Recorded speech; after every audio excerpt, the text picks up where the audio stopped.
Masarap magpuri sa Panginoon. Amen. So, yeah. In the presence of God, we find peace. Amen? We find comfort. We find strength. Amen po ba? Kaya, lagay ko lang isisipan yun na in every worship that we do, di ba? Or even yung magawalis ko lang and so on and so forth, gawin mo yun for the glory of God. And then makikita mo ang Panginoon work. Anyway, diretso lang ako. Gusto ko patayin lang yung song na to dahil related siya sa i-share ko. From the struggle there we come triumph. You are strong in my weakness. Out of pain I see you rejoicing. For you arise out of brokenness. For you arise out of brokenness. I will dance in the midst of the fire. I will sing in the eye of the storm. I will shout, you are faithful forever. The victory is mine, this battle is yours. From the valley there we can break through. Hope will rise with their praises. Out of triumphs you bring redemption. You give beauty for ashes. And I will dance in the midst of the fire. I will sing in the eye of the storm. I will shout, you are faithful forever. The victory is mine, the battle is yours. The victory is mine, the battle is yours. Amen po ba? Yes. In the midst of the trial, yes, we are victorious. Amen po ba? Because of Him. So, dapat tayo dun sa main verse natin. Actually, din sharing ko noong Sunday. Pero gusto kong i-reiterate ito. Kagalang sabi ko noong Sunday,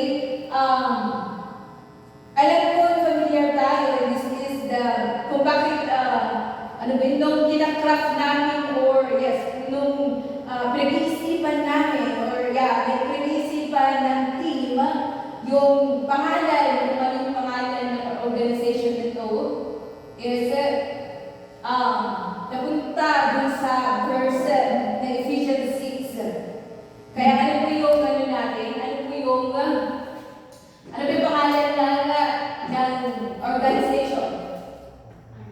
Armored Christian Warrior.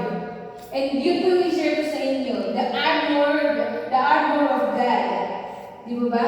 Sabi niya, dun sa may Ephesians 6:10 hanggang dun sa may 17, basahin po natin ito. Finally, my brethren, be strong in the Lord, in the power of His might. Put on the whole armor of God, that you will be able to stand against the wiles of the devil. For we wrestle not against flesh and blood, but against principalities, against power, against the ruler of darkness of this world, against spiritual wickedness in high places. Wherefore, take unto you the whole armor of God, that we may be able to withstand in the evil day, so that we may able to withstand in the evil day, and having done all to stand. 14. Stand for having your loins girt about with truth, and having the breastplate of righteousness, and your feet shod with preparation of the gospel of peace. Above all, taking the shield of faith, wherewith you shall be able to quench all the fiery darts of the wicked. 17. And take the helmet of salvation and the sword of the Spirit, which is the word of God. So let's pray. Heavenly Father, thank you so much dahil napakabuti mo at napakatakin mo. Though yes,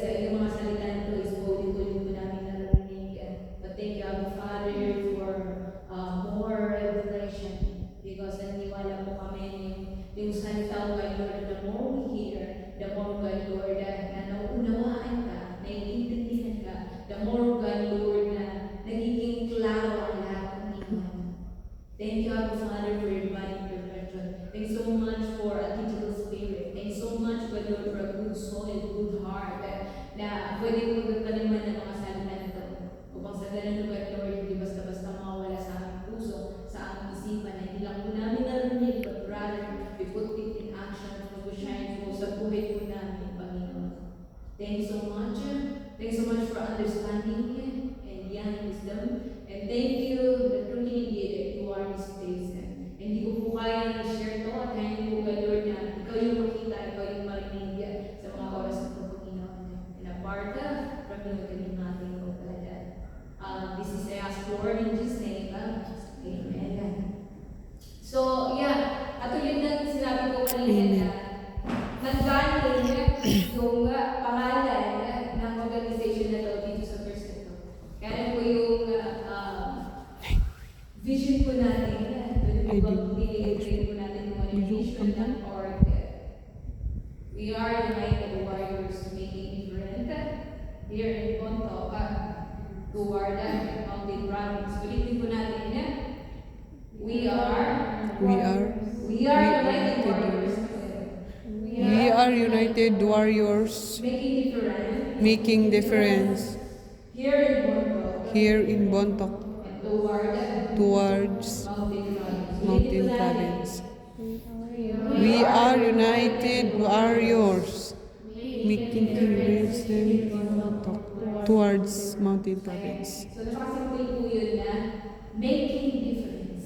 And we are united warriors. Are we united warriors? Amen. Ayan. Di ba? Kung hindi tayo united, wala tayo dito. Amen po ba? Different churches na different churches na dito sa Bontoc is nandito tayo. Di ba? And we consider as a Christian as of now, lalo na tayo mga kabataan tayo. Kaya consider mo sa kabataan. Anyway, kayo na kabataan as of now, is kayo po yung araw. And tayo, or kayo yung warrior. Kasi sino ang malakas na sundalo as of now? Wala pong malakas na sundalo kundi yung mga kabataan. Bakit isa-self ba natin yung mga pastor natin na may edad na? At sino po yung malakas? Physically. At higit sana sa lahat, is pati spiritual. Tayo po na kabataan. Amen? Tayo po na, or kayo na kabataan. So gusto kong i-iterate itong word na ito. Dahil naniniwala ako meron pa tayong mapipiga at mapipiga sa mga salita nito kahit pa ulit-ulit natin narinig. Okay, sabi niya, put on the full armor. Sabi niya pa dun sa una, sa 10, bago yung 11, sabi niya, finally, brethren, be strong in the Lord. So, tanongin mo yung natin sa sarili natin as of now. Am I strong with the Lord? Kasi kung strong tayo, basta masisway na kapag nagtawag sila ano ba yun? Inuman, kasi hindi ka magpasa sasabihin na yes. Doon sabihin mo, sige, punta ako sa company. Pero hindi ka makikiinom. Buti kung kaya mo yun, di ba? Buti kung nandun ka sa situation na talagang kaya mo to stand. Nandun ka to intercede those young people. Pero kapag ikaw, hindi mo pa kaya, you know yourself, hindi mo pa kaya to stand in the gap, then huwag mong pilitin yung sarili mo sa gathering na inuman. Di ba ba? Sa ating mga Christian ngayon. Dahil kung tingnan natin yung Christianity ngayon is very compromised. They call themselves as a Christian by name, but how about the action? Di ba ba? Kaya sabi niya dito, be strong in the Lord. Why? At isuot po natin yung armor of God nito. Bakit? Dahil hindi po tayo nakikibaka physically. Hindi po tayo nakikipagsabuno physically. Nakipag-away po tayo spiritually. Katulad ng sabi ko sa mga pulis. But anyway, we will iterate this one later on. Kung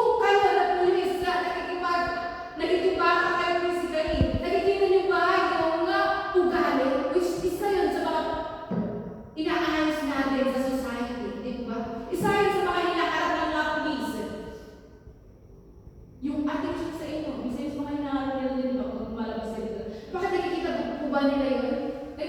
Nakikita po ba nila yung ugali nila? Hindi, di ba ba? That's the reality of life. Maging din tayo, di ba ba?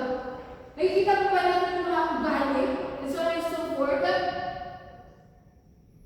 Hindi. It is a real thing. Di ba natin nakikita yung mga principalities nito? And mostly dito po tayo nagdadali.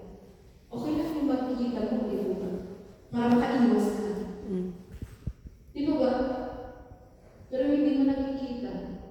Tapos, ang babaw pa ng discerning spirit mo. Di ba ba? Dahil hindi ka nananalangin at hindi ka nagbabasa ng salita ng Panginoon. Eh talaga ang babagsak yung discerning spirit mo. To the point na lalay ka sa Panginoon. Di ba ba? Why yan? Ayan. Pinukunan mo natin yung salita natin. Why? Because of the principalities, darkness of this world. Hindi po natin kaya natin sa tola. Kumbaga, kung masakluban ka dyan, masakluban ka pinuin mo yung mundo, isasaklob sa'yo. Ipapatong sa'yo, di ba ba? Imagine this world. Na ikaw lang, tuldok ka lang. Di ba ba? Saan mo kukunin yung lakas mo? Ikaw ka lang. Yung mundo is lalamunin ka lang. Pero ano sabi ng Panginoon mismo? Then, isuot mo yung kapal nito. Yung armor na ito. Hindi, kailangan ko na dito. Kaya ako hindi tayo, di ba? Para mulaling mga salita nito. Anyway, punta tayo agad sa loins girt. Doon sa stand, therefore, having your loins girt. Pag sinabing loins girt, ano po yun? Ano po yung loins girt? The belt of truth. Di ba? Saan po yun susuot? Di ba dito? Ano yung, bakit po nagsusuot ng belt? Di ba parang may impact? Para hindi mahulog yung pantalon mo. Di ba ba? And that truth is ganun. Para hindi ka malaglag at para hindi ka lamunin, di ba ba? Alam mo na isuot yung katotohanan. Di ba ba? Ano yung katotohanan? God is real. Tandaan mo natin yung mga kapatid. Totoo po yung pinagilingkuran po natin na Diyos.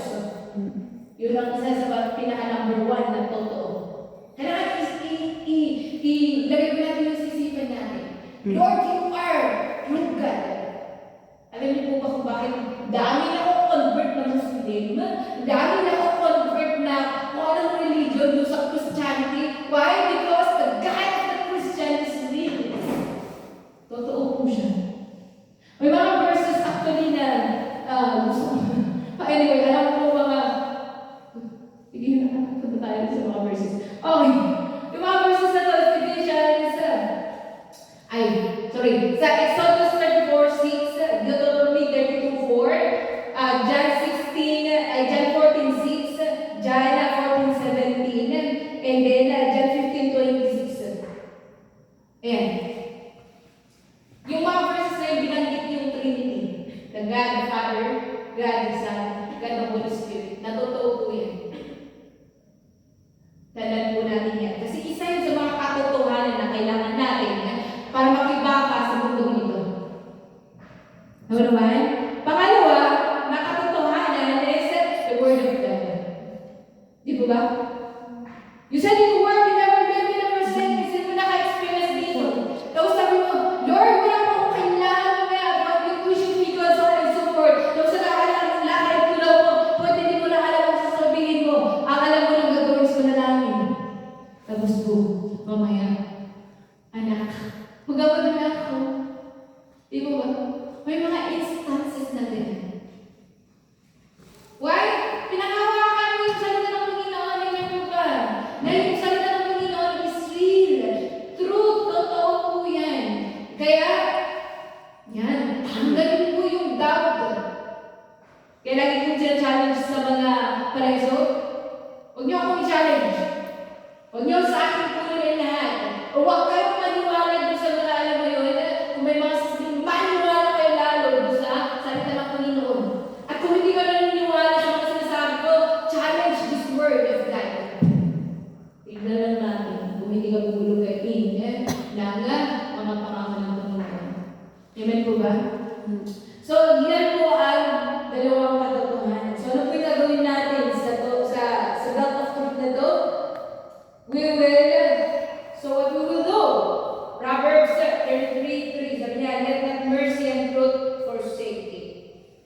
Bind them about thy neck, write them upon the table in thine heart. Yan. And then, ano ba? Ayan, sa warning po natin yan.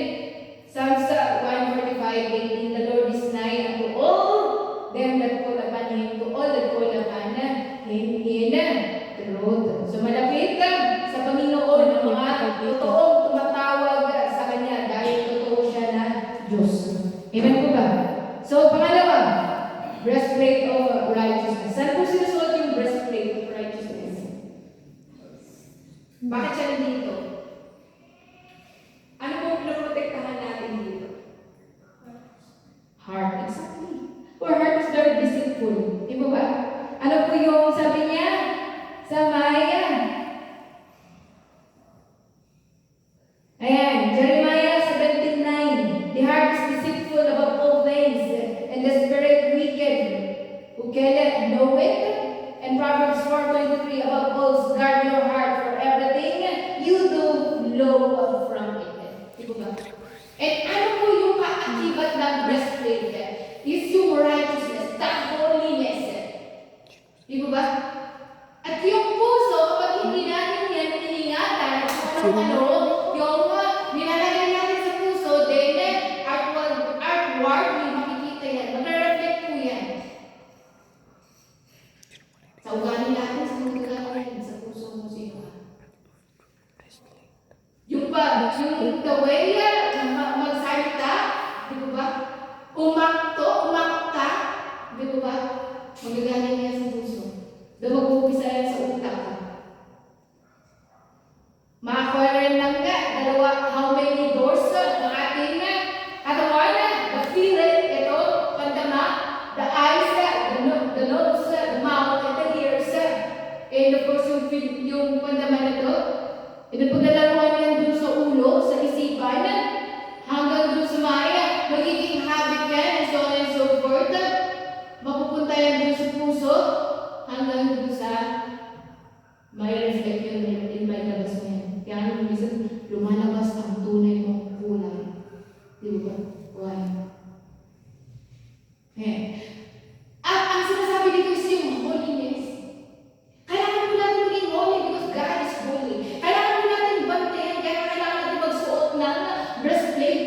At ano yung suot natin? Righteousness, pagiging holy. Why? Because ang Diyos na pinilungkuran po natin is holy.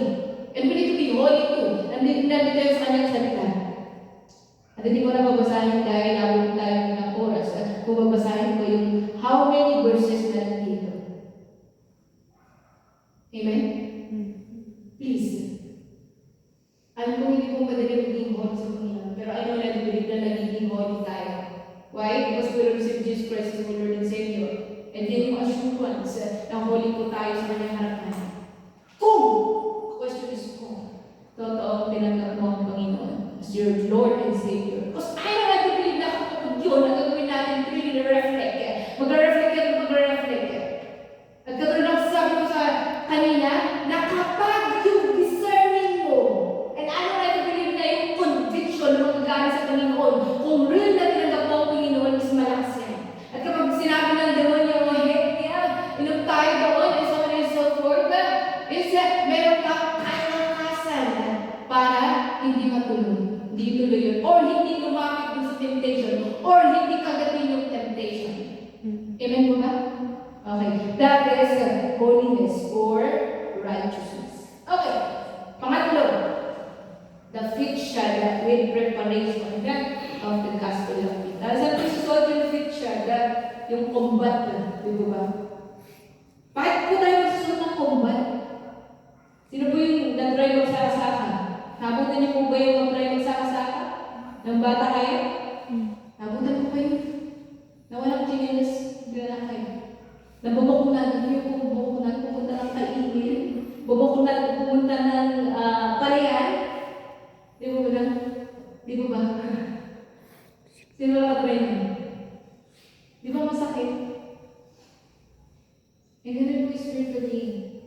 Kapag hindi po tayo magsuot, at alam mo yun, yung gospel. Kapag hindi po natin mabasahin at hindi po tayo punta ng church para makinig mga to, kung hindi mga to, Di po ba? Hindi ko ba sa mga ganitong gathering, saan po ba natin makukuha yung word na to? Kundi sa kanyang salita or sa Bible natin, di po ba?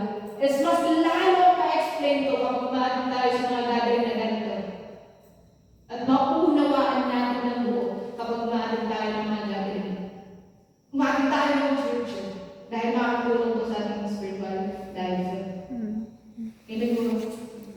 Upang sabihin mo, kapag natin doon, sabi ko na nangaskas kayo. Why? Dahil magkataon sila, kapag nasabi ko, nung last na, you are walking Bible. Magtataka sila, ano mo meron sa'yo? Kaya nga sabi ng mga Muslim, punta ako dun sa church na, or dun sa gathering ng mga happy people. Sino ba yung mga happy people? The Christian people. Kasi damang-dama sa kanila yung happiness. Yun po yung sinabi na nga, mga Muslim na happy people. Tayo yung Christian. Yun. And yeah, kagulat sa Panginoon ka, kahit anong problema yung nasa sayo ang harap mo ng problema. At iska, di ba? Ano po yung sabi nila sa Psalms 91 na 10,000 may fall at your right side and left side. Di ba? Still, nakatayo ka dyan. Why? Because you have God. We have God. Amen po ba? Ayan. So, yun yung mga salita ng Panginoon na kailangan po natin i-claim. Kailangan po natin i-grasp. Kasi nga yun yung preparation na to share the gospel. And hindi po, huwag po tayo maging timid. I-share po natin ito sa mga kapatid natin, yung mga classmate natin, and yung mga tao na kasunod sa atin, kung may mga chances tayo. Kasi huwag natin sayangin yung mga chances na ito. Why? Dahil blessing po yan sa atin. Amen po ba? Yan. So, the more na nag-obey tayo sa Panginoon, the more that God will bless us. Okay. Pang-apat is taking the shield of faith. Okay. Yung tatlo, kung titignan natin yun, is kailangan din natin dito sa pang-apat. Una is the truth, the righteousness, and then yung sapatos. Di ba yung combat? Ano po yung sabi ng pang-apat? Taking the shield of faith. Makatulong yan para magiging klaro yung faith natin. Di ba? Ano po yung faith? Nasa Hebrew 11 yan. Di ba? Hebrew 11, 1-3. Pinabanggit po dyan kung ano yung faith. At paulit-ulit yan sinasabi sa atin. And then, kung bakit paulit-ulit is until now, tanongin na natin yung sarili natin. Gaano kalalim yung pagkakaunawa ko, pagkakakilala ko sa Diyos na pinaglilingkuran ko na hindi mag-doubt sa Kanya. Di ba? And isa to sa mga honestly speaking, isa to sa mga question din sa akin. Kasi, every now and then, I doubt God. Nanalangin ka, lumog ka dyan, sabihin mo, I don't have to believe na ipuprovide mo, Lord, ang kailangan ko at sumaya-maya. Andun yung, Lord, di ko ba? Andun yung pag-aalala, dahil ang pag-aalala is active at yun is, or yung kabanggalan is yung faith. Hindi po yung mag-twist para hindi mangyari yung kagustuhan o yung blessing na ma-receive mo. So, yun po yung Ephesians 6:16. Taking the shield of faith. Wherewith we shall be able to quench all the fiery darts of the wicked. Gagamitin po natin para pagdating pa lang dyan ng temptation or yung pagdating pa lang dyan na nakikita mo, yes, or ibabato ng kaaway, sabihin na, sigurado ka, aabutin kaya ng Panginoon yung pinanalangin mo? Sigurado ka dyan? Di ba ba? Or despite sa mga nakikita mo na parang hindi maaabot yung panalangin mo. Kasi isa sa mga darts, di ba, di ba sa atin? So ano po yung kailangan po natin? Yung faith po natin. Lord, wala po akong pagkakatiwalaan kung hindi ka alam. Amen.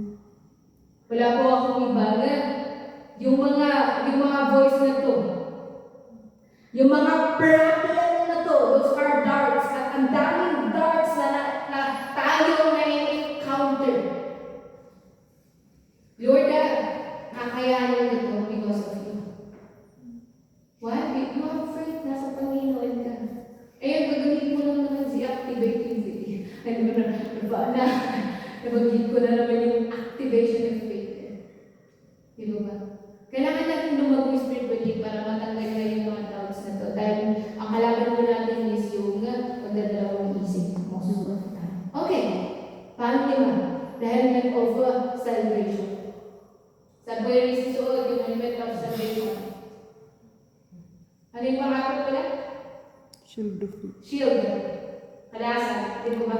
Ngayon na is yung helmet of salvation. Sa ulo, di ba? Huwag na lang ulo yung ulo, tama? Kaya nga yung mga police na is tinutulig sa yung mga hindi nagas, helmet. Why? Dahil sa nabagot pa. Di ba ba? Eh, katulad ng sabi ko kanina, the battleground is yung isipan po natin, kaya magsagot tayo ng helmet. Di ba ba? Ano po yung helmet po natin? Yung salvation. So, assured ka ba sa salvation mo? Kasi kung assured ka din, you are safe. And totoo we are vulnerable sa mga maraming problema, temptation, and so on and so forth. Pero ito lang po ang magiging haven place po natin, salvation.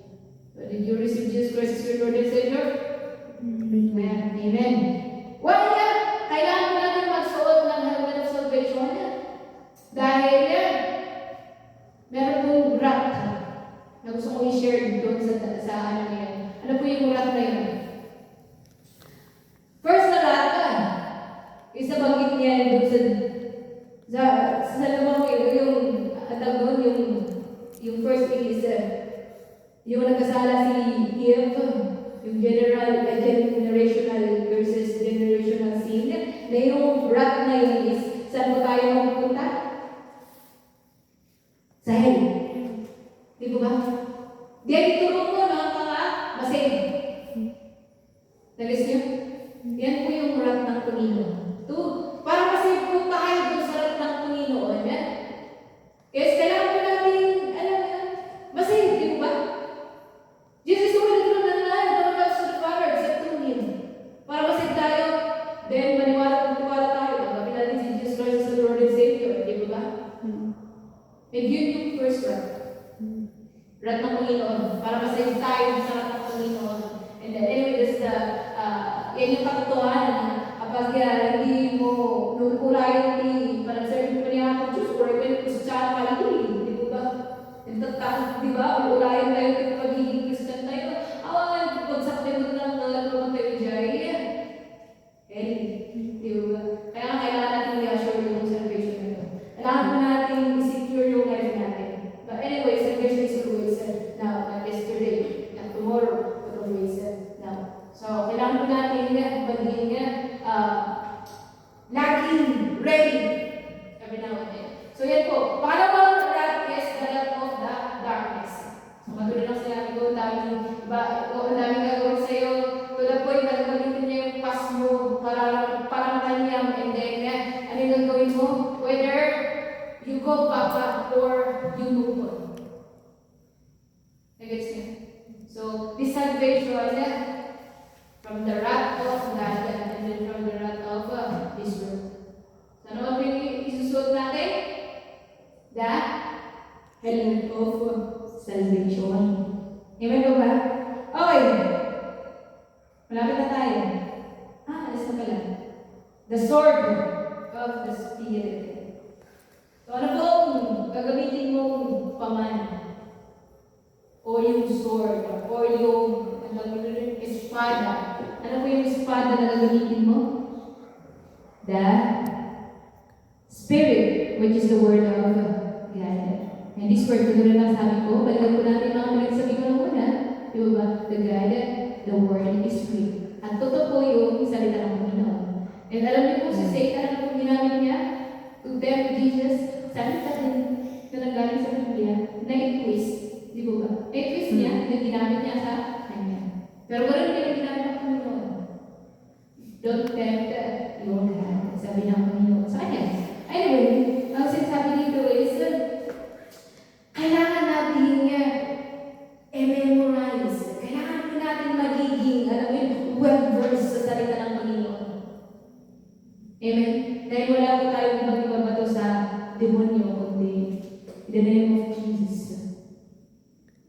You're already defeated 3,000, 2,000, 3,000 years ago.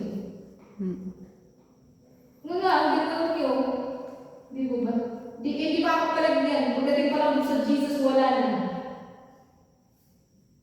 So, yun po yung i-share ko sa inyo. Sabi ko nga, yung salita ay yung word nito, yung salita ng Panginoon niya, is mas higit pa nga, mas matibay, compared dun sa baril na ginagamit ng mga pulis natin. So, ang pulis natin ko.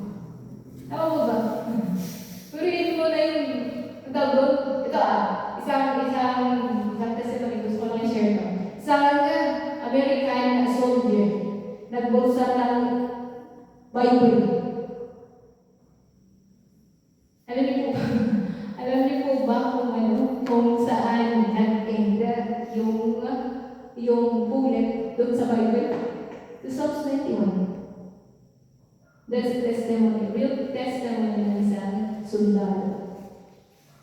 Na binaril niya. Nagkataon na meron siya na binunsad, di ba? May makita ang kanilang dito. Hindi ko alam bakit, siguro, baka nasa, bakit gano'n. Pero alam niyo po ba kung saan saan nag-end yung bullet? Eh, dito bagus sa kanya. Pwede lang niya, physical, totoo ito na physical na nakita natin in how about na real, I mean, in the spiritual realm, di ba?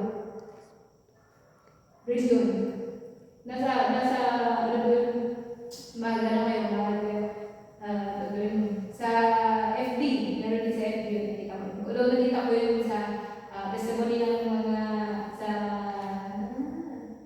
basta, YouTube ko una nakita yun. Yeah. So, mga kapatid, mga Christian, young people, saan tayo? Anyway, gusto ko lang iwan to sa inyo. And I know na bibigay lang best natin ito na rin again. But, ito yung